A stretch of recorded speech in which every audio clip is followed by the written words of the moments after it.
শারদীয়া দুর্গোৎসব উপলক্ষে হিউম্যানিটি পরিবার সামাজিক সংস্থার উদ্যোগে পথের সাথী বৃদ্ধাশ্রমে বৃদ্ধ দাদু দিদাদের মধ্যে নতুন কাপড় ও কিছু খাদ্য সামগ্রী তুলে দেন। বিগত ৩ বছর ধরে তারা বিভিন্ন সামাজিক কাজে লিপ্ত থাকেন বলে জানান হিউম্যানিটি পরিবার সামাজিক সংস্থার সম্পাদক জয় দেবনাথ।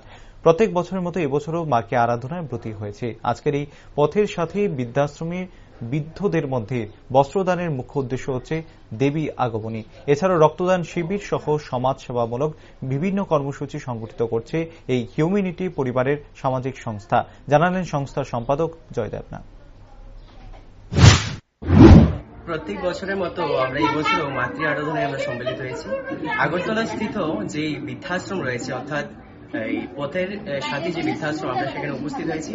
অ্যাকচুয়ালি আমাদের এই আজকের এই প্রোগ্রামের যে মূল উদ্দেশ্য ছিল সেটা দেবী আগমনী। তো সেই উদ্দেশ্যে আজকে দেবী আগমনীর উদ্দেশ্যে এই বৃদ্ধাশ্রমে আজকে আমরা আসা। আচ্ছা, আপনারা কি প্রত্যেক বছর এরকম কর্মসূচি করে থাকেন? প্রত্যেক বছর আমরা বিভিন্ন কাজে আমরা যুক্ত থাকি, ব্লাড ডোনেশন থেকে শুরু করে বিভিন্ন কাজে। তো এবছর যেহেতু মাতৃ আরাধনায় আমরা সম্মিলিত হয়েছি, তার জন্য বৃদ্ধাশ্রম থেকে আমাদের এই যাত্রা পুজোর আগমনী প্রোগ্রামটা শুরু করি। আপনার নাম? আমার নাম জয় দেবনাথ, আমি সহ সম্পাদক এই হিউম্যানিটি পরিবারে। আচ্ছা, এবং আমাদের তরফ থেকে, আমাদের পরিবারের তরফ থেকে সকল রাজ্যবাসীকে জানাই শুভ শারদীর আন্তরিক প্রীতি, শুভেচ্ছা এবং ভালোবাসা। পুজোর দিনগুলো সবার ভালো কাটুক, সে আশাটুকু রাখি। ধন্যবাদ।